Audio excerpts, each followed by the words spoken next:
are essentially propping up a market from which terrorist organizations can benefit. Thousands of priceless items went missing from the National Museum in Baghdad after the 2003 US-led invasion.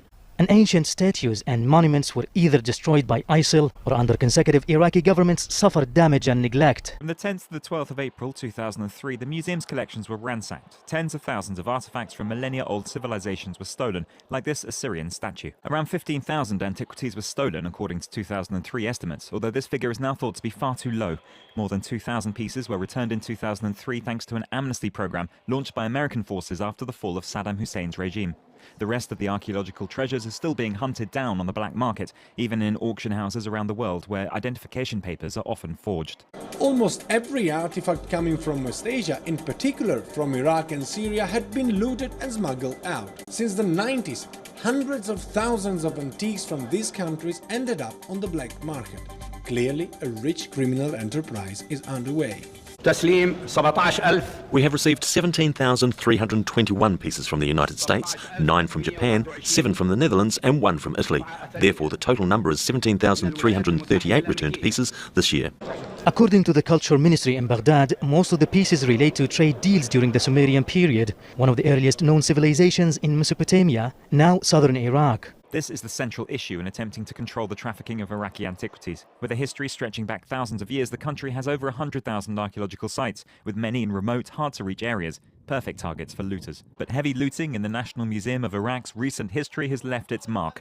Many artifacts have gone, and some are missing pieces. In 2010, some suspicious parcels coming from West Asia drew the attention of the United States Customs.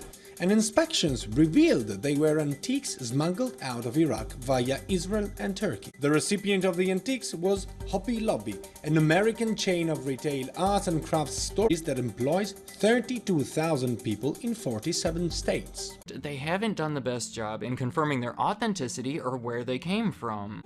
The money is suspected to have enriched one of the many jihadi and terrorist groups active in the region. According to the University of Chicago, this is how the Islamic State has earned millions of dollars, which has helped fund its activities. There is no evidence yet that Hobby Lobby's money ended up actually in terrorist hands, but the risk is very high. The chain Hobby Lobby will pay $3 million to settle a federal case over smuggled Iraq antiquities. The retailer also agreed to forfeit thousands of clay artifacts it bought in 2010. Prosecutors say the purchase had red flags that the company did not pay attention to. Hobby Lobby is accused of falsely labeling the tablets as product samples shipped to stores. In a statement, Hobby Lobby's president blamed the issue on inexperience. He said the company has since put safeguards into place to ensure future acquisitions are properly vetted. If you're not familiar with Hobby Lobby, they are a very successful chain of nearly 1,000 stores that specializes in selling materials used in various hobbies and crafts, much like the name implies. Their biggest, most direct competitors would be stores like Michael's and Joann. They are somewhat comparable in size, but Hobby Lobby does stand out from them on the business end because, unlike the other two, they have always been a private company owned by the same family who started it. Their close control of the company is actually what allows them to make some bold moves that lead to many of these controversies. David Green is their founder and longtime CEO, and however you feel about him or the decisions he's made, you have to admit that he knows about retail. His private ownership of a major retail chain has made him one of the richest people in the world with a net worth of over $8 billion, which I think is especially striking considering how modest everything was early on. His family was fairly poor growing up, so in high school in the 1950s, he started working full-time stocking shelves at a local five and dime store in Oklahoma, and I think that's where he found his passion for retail. After high school, he joined the Air Force Reserve for a little bit, but by age 21, he was right back into retail, soon helping to manage a discount store. That store would sell a lot of picture frames, and David Green took notice. He eventually got together with one of his co-workers named Larry Pico to start this tiny picture frame manufacturing business that they called Graco Products, which was a combination of their names, Green and Pico. They started with a $600 loan they worked out of their garage, and Green's wife and children would help out by assembling the frames at the kitchen table. But it grew, and after about 2 years, they opened their first store in Oklahoma City. It was only around 300 square feet and sold a limited number of craft supplies, so the following year, Larry Pico was willing to sell his part of the company to to Green for $5,000. One of the biggest things helping the company at the time was a strong demand for beads, a big accessory in hippie fashion. 2 years later, in 1975, Green got enough money together to open a second, much larger location, and that's when things started taking off, averaging one new store each year well into the 1980s. By that time, one of the biggest factors behind their success was the strong local economy. The oil market was doing really well, which was good for the residents of Oklahoma, and it gave them money that they can spend at Hobby Lobby. Today, their success comes from focusing on the customer and providing them with the best possible experience. The way they do that is by stocking a wide selection. They try to sell every piece you may need for a project so you don't have to go around to different stores. They also strive to have helpful employees. Part of that involves paying them more and providing better benefits than others in their industry so they stay longer and have an overall lower turnover rate. For example, in 2020, they implemented this company-wide $17 an hour minimum wage. Also, I think it's interesting that for a long time, they've avoided the computer barcode system, which according to David Green is because he thinks manually updating those price stickers makes the employees more knowledgeable and therefore more helpful to the customers. It has been argued that this leads to longer checkout times, which is bad for the customers, but it shows how they're doing their own thing, different from the standard. They also strive to have at least somewhat reasonable prices, and that can be attributed to keeping their costs down. They commonly establish their stores in empty or abandoned retail space rather than making their own building, and a lot of their inventory is obtained by cheaper vendors overseas. Alright, that helps explain their appeal to the customers and how Hobby Lobby became such a successful chain of stores despite the controversies. Now, at this point, I feel like I need to give a disclaimer. I'm going to be talking about some touchy issues, things that people rightfully feel passionate about. So I want to make it clear that my intention of this video is not to bash them or to praise them. I'm simply trying to present these controversies in the most objective way that I can. I'm going to try to give a fair representation of what's been happening, and then based on your own viewpoints or beliefs or whatever else, you can take what I say, combine it with stuff that you learn from other places, and use it to form your own opinions. Hobby Lobby has been among the most polarizing companies out there. Some of it goes back pretty far, but especially over the past decade or so, it seems like not much time passes by before they're all over the news again and everyone's talking about their latest controversy. Candida Moss explains how Hobby Lobby were likely contributors to black market trade. Whenever you have a collector or an institution participating in the black market for antiquities, they are essentially propping up and perpetuating a market from which terrorist organizations can benefit. Stealing a nation's cultural property is one of the oldest forms of organized transnational crimes that many times funds terrorist activities. Decades of war and the arrival of the Islamic State group helped to encourage this trafficking, which is still facilitated by networks of organized crime and corruption in government. David Green and the rest of his family are some of the most religious people that you will ever see. His father was a preacher, as are many other members of the Green family. All of the stores are closed on Sundays due to religious reasons. They openly say that they are committed to honoring the Lord in all we do by operating the company in a manner consistent with biblical principles. So just keep all of that in mind, because you will notice a reoccurring theme. The Greens are a conservative family who own Hobby Lobby, a multi-billion-dollar chain of arts and crafts stores in the United States. Steve Green is the president of the company. The Greens were embarking on a new venture. And welcome to Washington's newest museum. This is the Museum of the Bible. The privately funded Museum of the Bible, founded by the Hobby Lobby's Green family. 430,000 square feet. The Museum of the Bible here in Washington, D.C.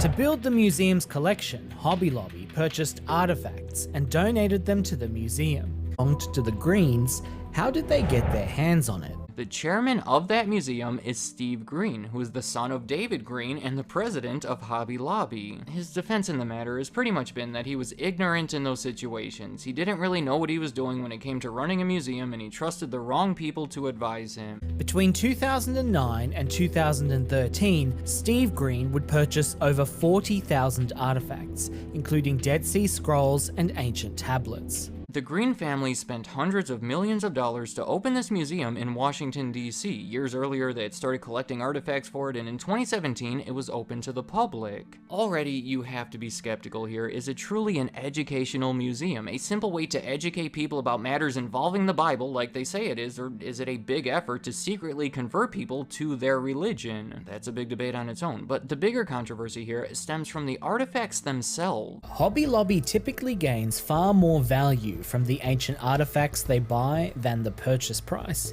thanks to their exploitation of a tax loophole. The Greens own Hobby Lobby and the Museum of the Bible, but the two are legally distinct entities. So Hobby Lobby purchases the artifacts and then donates them to the Museum of the Bible. But Hobby Lobby can claim a tax write-off for the donation, and the artifact remains under their control through the museum. This procedure that they had in place of buying things, getting them appraised, and then donating them to the museum and collecting the tax write-off. How does one go about appraising like a one-of-a-kind article, right? And my expectation, right, was that appraisal was something that was undertaken by experts, by people who knew what they were looking at. When it came to attaching value to artifacts, he says this is all done by lawyers. And basically, all a lawyer does is investigates the market and determines what somebody would potentially be willing to pay, and then they can assign that value to it. They were buying things cheap, running them through this appraisal, which would dramatically escalate the perceived value of these items, and that's the number that they would be able to claim on their tax returns. Dated between 3,700 and 4,000 years ago, some of these artifacts were looted from the National Museum in Baghdad. Others were excavated from archaeological sites across the country. We have on our side local laws, international conventions, and the laws of the countries which our antiquities were smuggled to. So smugglers are condemned by such laws and will eventually be forced to return the pieces. Enter Scott Carroll. Carroll was a big personality. He was often called the Indiana Jones of biblical antiquities. In 2010, Carroll was put in charge of acquisitions for Hobby Lobby's Bible Museum. Carroll had a brazen approach to handling ancient artifacts that left many archaeologists appalled. Scott Carroll spoke to Joel Baden and Candida Moss, the authors of Bible Nation, about how the museum would buy decommissioned Torah scrolls for $1,000 to $1,500 and have them appraised on average for $70,000 a piece. By purchasing artifacts, having them appraised at a higher value, and then donating them, the organization saves millions in tax write-offs. Steve Green even admits as much. When asked by Baden and Moss how the family decides what to donate, he responds candidly, I don't know that there's a lot of rhyme and reason to it. We want to donate X amount and we can do it with this, and that's easy, so we'll do it. As for Hobby Lobby, this isn't the first time they have been involved in the purchase of stolen goods. In 2017, the company was slapped with a multi-million-dollar fine after importing Iraqi artifacts the Department of Justice claims were looted. In 2010, Hobby Lobby was building a collection of biblical artifacts. Hobby Lobby's expert advised them to be careful about acquiring Iraqi cultural property. She warned them that cuneiform tablets and cylinder seals were particularly popular on the market and likely to have been looted. The story should have ended there, but it did not. Instead, Hobby Lobby went ahead and bought the artifacts for approximately $1.6 million. Federal prosecutors in the United States seized shipments of ancient tablets from Iraq purchased by Hobby Lobby. They had provided false information about the shipment, claiming they were ceramic tile samples from Turkey and Israel. Hobby Lobby were fined $3 million and 5,500 artifacts were returned to Iraq. That the company had bought more than 5,000 artifacts from Iraq. They've also displayed a collection of Dead Sea Scrolls that were later found to be fake. In 2017, Justice has ordered one of the nation's largest craft stores to hand over illegally acquired artifacts from Iraq. Hobby Lobby will now have to pay a $3 million fine after buying more than 5,500 rare tablets and bricks. That's nearly double what the company paid for them, which is valued at nearly $12 million. None other than the company's president, Steve Green, was reported to have traveled to the United Arab Emirates to inspect the goods worth around $1.6 million. The Justice Department found that the shipment followed typical smuggling strategies in order to avoid customs attention. The artifacts were sent from multiple locations. They were shipped to different places. They were small in lots and bore labels providing wrong information. Hobby Lobby never met the actual dealers and paid the money into 7 undisclosed bank accounts of West Asian individuals. It is also curious to note that the company did not disclose the name of the beneficiary accounts holders, leaving investigators in a blind spot. The company published a statement admitting its fault. We were new to the world of acquiring these items and did not fully appreciate the complexities of the acquisitions process. This resulted in some regrettable mistakes. The company imprudently relied on dealers and shippers who, in hindsight, did not understand the correct way to document and ship these items. If it was a genuine mistake, Hobby Lobby has paid a steep price for it, not to mention giving life to criminal networks in West Asia. If this was true, it was a monumental discovery. During years of conflict in Iraq, thousands of antiquities have been looted and archaeological sites destroyed.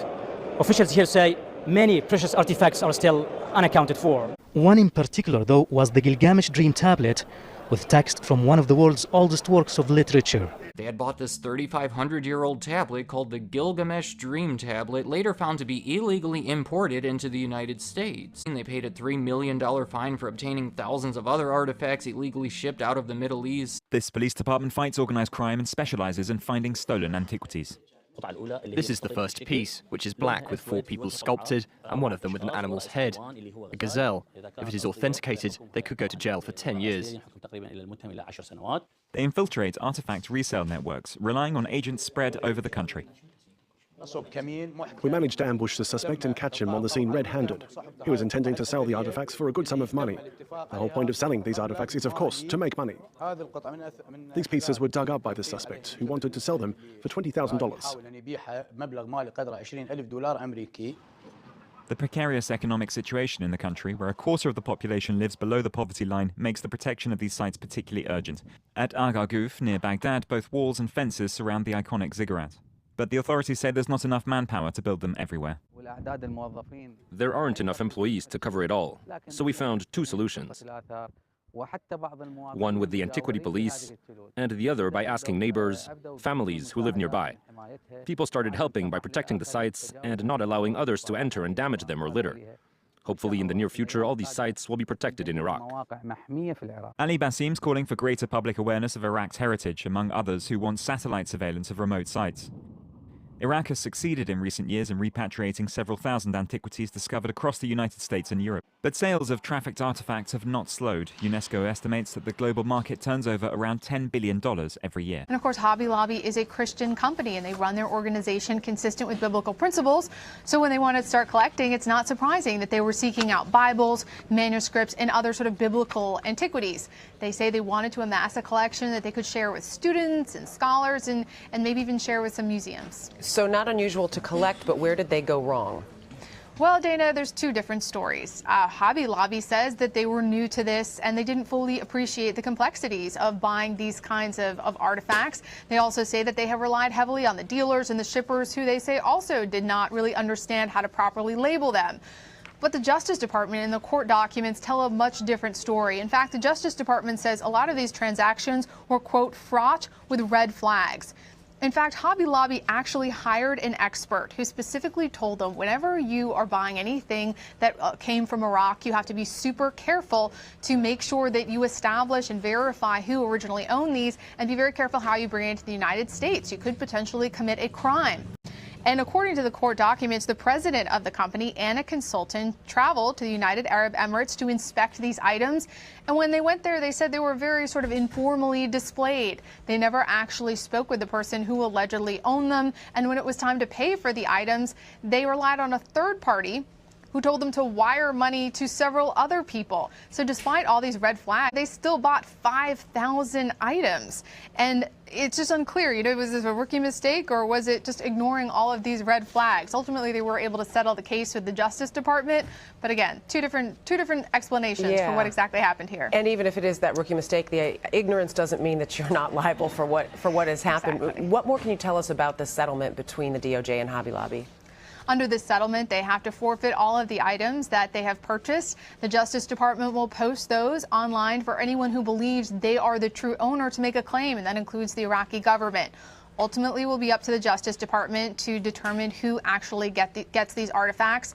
Hobby Lobby also has to pay the government $3 million and establish some new guidelines. If they want to continue collecting, they have to establish to the federal government that they will comply with the laws and rules for collecting these kinds of items. And it's not the first time that the company's been at the center of a legal issue. They were warned by an expert to be very careful. They were receiving packages that were deliberately mislabeled. There were so many red flags that they missed. It's unlikely that a judge or jury was going to let this pass, so the best thing that they could do here was settle this case. The hemorrhage seems impossible to stem. Several thousand artifacts are being returned to Iraq after they were reportedly illegally smuggled to major U.S. retailer Hobby Lobby. The Justice Department filed a civil complaint against the retailer, accusing Hobby Lobby of purchasing 5,500 artifacts from dealers in the United Arab Emirates and Israel in December 2010. According to a Justice Department statement, the retailer was warned by an expert on cultural property law that purchasing these objects, quote, could lead to seizure and forfeiture of the artifacts. In 2017, the company paid $3 million to settle a civil suit brought on by the Department of Justice. The president of Hobby Lobby, Steve Green, released a statement after settling the suit, noting that the company made, quote, regrettable mistakes. He went on to say, quote, we should have exercised more oversight and carefully questioned how the acquisitions were handled. An official from the Iraqi embassy in Washington, D.C., said the returned items will likely be displayed at Iraq's National Museum. It is still unclear whether Hobby Lobby knew the items were stolen. And Hobby Lobby has filed a federal lawsuit claiming they were sold stolen biblical artifacts. Hobby Lobby says they purchased more than $7 million worth of artifacts from Obink, who stole the artifacts from the Egyptian Exploration Society. But Hobby Lobby are also on the offensive. They are currently suing Dirk Obink for $7 million over failure to return the money for the falsified sales. The lawsuit alleges that between 2010 and 2013, Obink sold them a total of 32 items that were actually owned by the Egyptian Exploration Society. In the lawsuit, they state, the fact that some unknown number of the fragments were stolen renders all the fragments unsaleable and worthless to Hobby Lobby, which stands to lose both the fragments and the entire value of the purchase price it paid to Obink. There are no surviving papyrus texts of the New Testament from the same century Jesus lived. Carroll used a controversial method called dismounting, where he washed the mask with dish soap and water, enabling him to separate the texts. This method is widely condemned by experts. On January 16, 2012, at Baylor University, Carroll demonstrated the dismounting of an ancient mummy mask for staff and students. This is Dr. Kip Davis, a leading expert on the Dead Sea Scrolls, who has worked hands-on with ancient papyrus.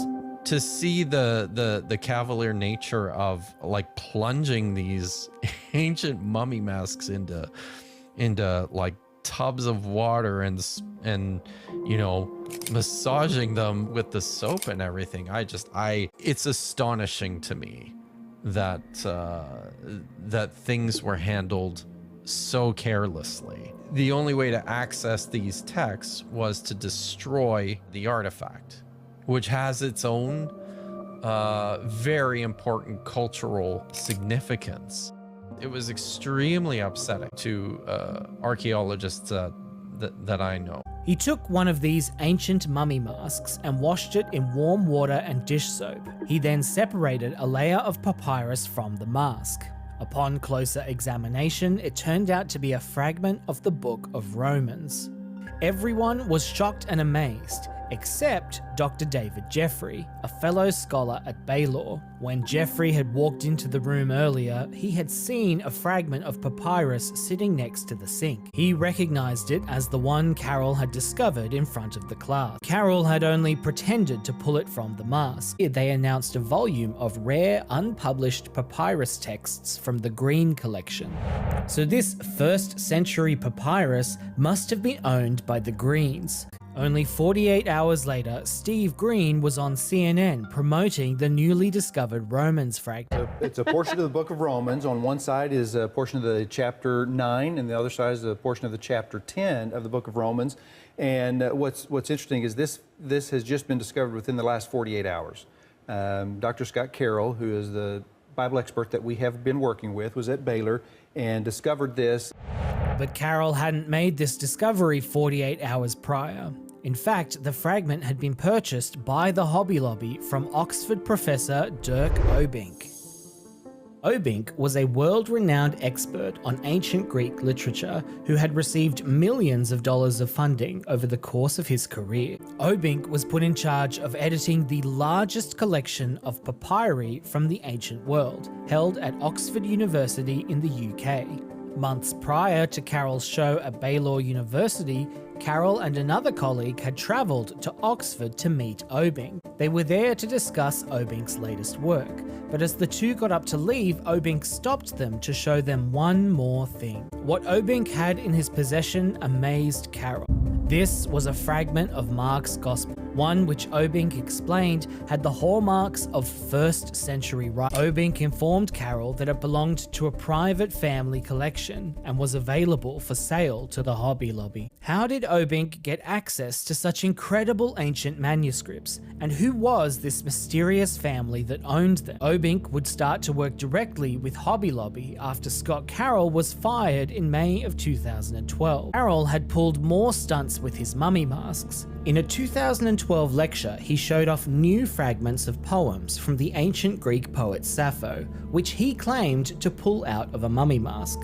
There are 26 fragments of this text in Greek, on papyrus, and it came out of a mummy mask I dismantled a few weeks ago. But this was a lie. These Sappho fragments were actually sold to the Greens months earlier through a Turkish dealer who also had connections to Obbink. And this was 2 years before the discovery of new fragments of Sappho poetry would make international news. When scholars at Baylor took a closer look at Carroll's resume, they found several of the books he had claimed to author didn't even exist. After Carroll was fired, the Greens employed Obbink directly. From 2013, Obbink was paid $6,000 a month from the Museum of the Bible. In that same year, a contract of sale signed by Obbink would show he officially sold the 1st century fragment of Mark to the Hobby Lobby. But here's where things start to unravel. In 2014, Obbink purchased Cottonland Castle in Waco, Texas, an extravagant property with which he planned over $1 million in renovations. The renovator Obbink hired wondered how he could afford such a project on an academic salary. As it turns out, he wasn't the only one asking questions. Obbink was in charge of an enormous collection of papyri at Oxford. This collection was owned by the Egyptian Exploration Society, or EES. The EES grew concerned about Obbink's relationship with the Greens, and they asked him to cut all ties. Obbink promised that he had, but in reality he was still on the payroll, receiving $6,000 a month. The EES learned that Carroll had met Obbink to buy the 1st century Mark papyrus from him, and this had them worried. They started combing through their collection looking for unpublished New Testament manuscripts, and sure enough, in their collection was the very same fragment from Mark's Gospel. The EES confronted Obbink about this, and he assured them that while he did show it off, he never offered it for sale. To stave off any more claims of impropriety, the EES demanded Obbink publish the Mark fragment as soon as possible. This was a dilemma. As soon as he published it, it would come out that the EES owned the fragment, which meant that the Greens would find out that it was never his to sell. Meanwhile, the Museum of the Bible started their own investigation. Their director, David Trowbridge, travelled to Oxford to ask Obbink about the papyri he had sold to the Greens. Obbink promised he could get them the official paperwork showing the origins of the manuscripts, but it never materialized. Then, in 2018, after it could be delayed no longer, the new fragment of the Gospel of Mark was published. The headline was that this much-hyped manuscript was not, in fact, from the 1st century, but rather the late 2nd or early 3rd century. But the revelation that the EES were the real owners caused chaos behind the scenes. A representative from the Museum of the Bible provided the EES a contract of sale, which allegedly showed Obbink had sold not just one, but several fragments from the EES collection, which Obbink had claimed were his personal property. Each one was worth millions. They contended that Obink had sold the Museum of the Bible ancient manuscripts which did not belong to him. The EES acted quickly. They banned Obink from their collection. A report by The Atlantic claimed Obink had sold 15 fragments from the EES collection to the Museum of the Bible for over $1.5 million, including the Roman scrap that Carol had pulled out of the soapy water. Further investigation revealed more stolen texts had made their way into the hands of private collections around the United States. The thief had removed the inventory cards and the corresponding photographs of the stolen items from the EES catalogue, but little did they know, copies of the catalogue existed in multiple locations. Around 120 items were missing from the EES collection. But how could Obink work on publishing the manuscripts in Oxford when they were sold to the Hobby Lobby in the United States? As it turns out, Obink had a very strange clause in the contract of sale. There was to be no public announcement of the acquisition, and Obink could not be named as the seller. He would also remain in possession of the fragment for 4 years. Only then would it be delivered to the Greens. Obink denies any wrongdoing. In a statement made in October 2020, he says, "The allegations made against me that I have stolen, removed, or sold items owned by the Egyptian Exploration Society collection at the University of Oxford are entirely false. I would never betray the trust of my colleagues and the values which I have sought to protect and uphold throughout my academic career in the way that has been alleged." He goes on to allege that he was framed. "I am aware that there are documents being used against me, which I believe have been fabricated in a malicious attempt to harm my reputation and career.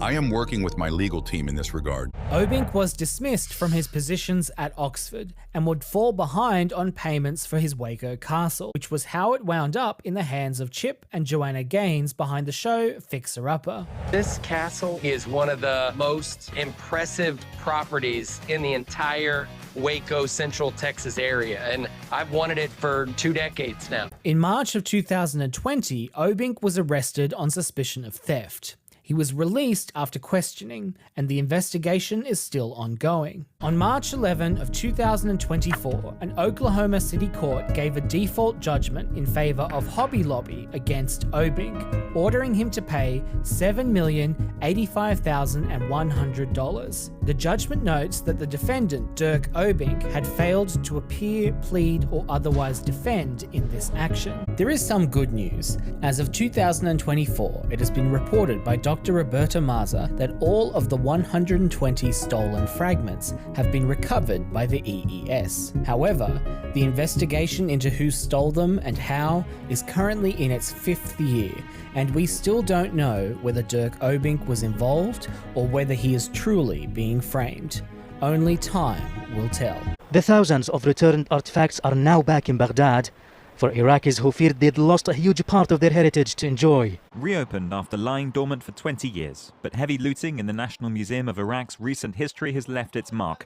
Many artifacts have gone, and some are missing pieces. Others have been restored. Recovering memory and identity, this is how Iraq's foreign minister describes the return of these antiquities from the United States. We have received 17,321 pieces from the United States, 9 from Japan, 7 from the Netherlands and 1 from Italy. Therefore, the total number is 17,338 returned pieces this year. From the 10th to the 12th of April 2003, the museum's collections were ransacked. Tens of thousands of artifacts from millennia-old civilizations were stolen, like this Assyrian statue. Its elbow was damaged. This piece had been stolen. An Iraqi person found out it was being sold and bought it in 2003. He kept it at home until the situation out on the Iraqi streets settled, and then he returned it to the museum. Around 15,000 antiquities were stolen, according to 2003 estimates, although this figure is now thought to be far too low. More than 2,000 pieces were returned in 2003 thanks to an amnesty program launched by American forces after the fall of Saddam Hussein's regime. The rest of the archaeological treasures are still being hunted down on the black market, even in auction houses around the world where identification papers are often forged. We are linked by an international agreement to retrieve the artifacts through UNESCO or Interpol. The difficulty is to prove that they belong to Iraq. When they have been displayed in museums or numbered in museums, they are easy to retrieve. But items stolen or illegally dug up from archaeological sites are problematic because we need to prove that they belong to us. This is the central issue in attempting to control the trafficking of Iraqi antiquities. With a history stretching back thousands of years, the country has over 100,000 archaeological sites, with many in remote, hard-to-reach areas, perfect targets for looters. Iraq has succeeded in recent years in repatriating several thousand antiquities discovered across the United States and Europe. But sales of trafficked artifacts have not slowed. UNESCO estimates that the global market turns over around $10 billion every year. It is still unclear whether Hobby Lobby knew the items were stolen.